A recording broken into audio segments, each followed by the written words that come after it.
Hello. This is Fred, your agronomist and a farmer. And as usual, as it has been, all my client farms are a class to you. And I'm privileged to train you today on just establishment. We have done a previous video and a good video now to plant capsicum. You can check. And there are so many questions that have been arising, especially during planting. And I want to take you through what to do during planting, why we are so specific with some product, why is it important to use them. As you can see, these are a new greenhouse that has already been planted. And for a young crop, when planted, there are several things that are supposed to be done. Be it capsicum, be it tomatoes, be it any other crop. So first, and what you need to do is to do the soil analysis. Remember the step, do the soil analysis, know how the soil is.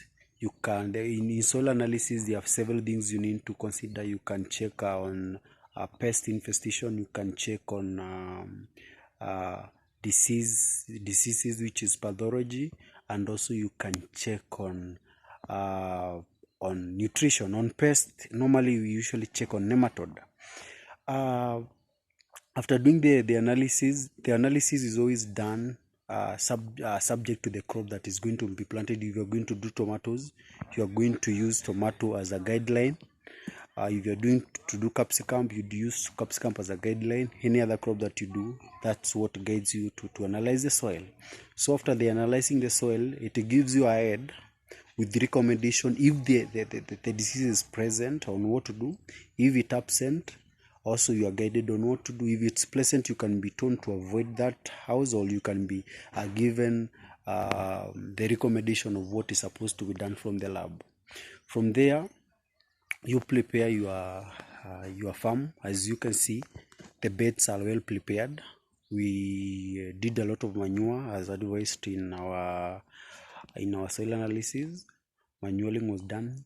Then the irrigation system, the drip, it's very visible. See, it's very visible. The drips were laid well. That means when the drips were laid, the water was tested and the water was okay, because also water is among the factors you should consider when planting anything, or when you want to start to grow anything. So from there, at the start, your crops are ready. You can mix the holes. Then this a very important point, and this is where farmers should adhere to. The first fertilizer, after manualing, after making the holes, after drip line, the first fertilizer. Which fertilizer are you going to use? Either for those who are doing organic, no problem. For those who are using inorganic, no problem. For those who are using foliars, no problem. But there is a specific nutrient that is supposed to be used for this young crop, or for any crop that you do. It's not necessarily capsicum. It can be watermelon, it can be tomatoes, it can be cucumber. You need to use a phosphorus-rich product. A phosphorus-rich product is one that is needed by this young crop. It's an essential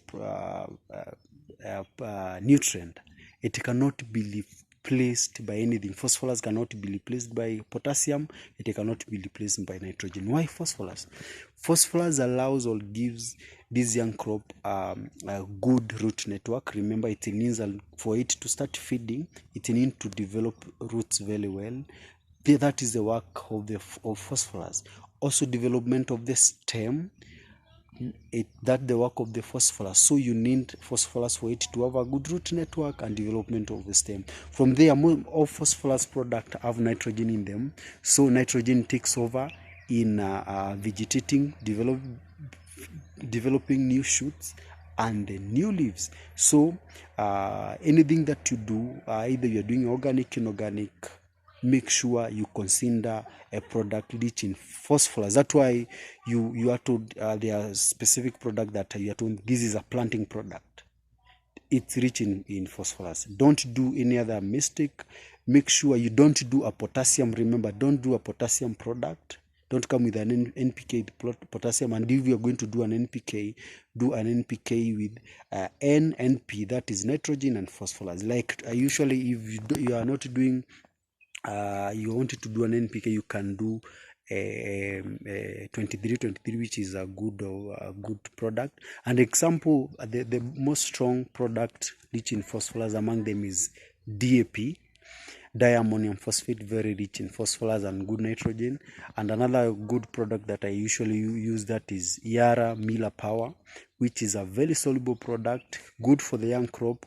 And the reason why I like Yara Miller Power, it's acid free. It does not acidify your soil. It leaves your soil the way it is, very healthy and very good, and crops grows well. Comparing with its DAP, I usually go for Yara Miller Power because it has zero acid and it leaves the soil very healthy. Hope you learned something from today's class on crop starting and establishment, and you will apply that, and you'll be able to succeed from that. You can follow me on my other social medias at Farm with Fred. Don't forget to leave a comment on this, like, share the video so that we can continue learning together. Bye.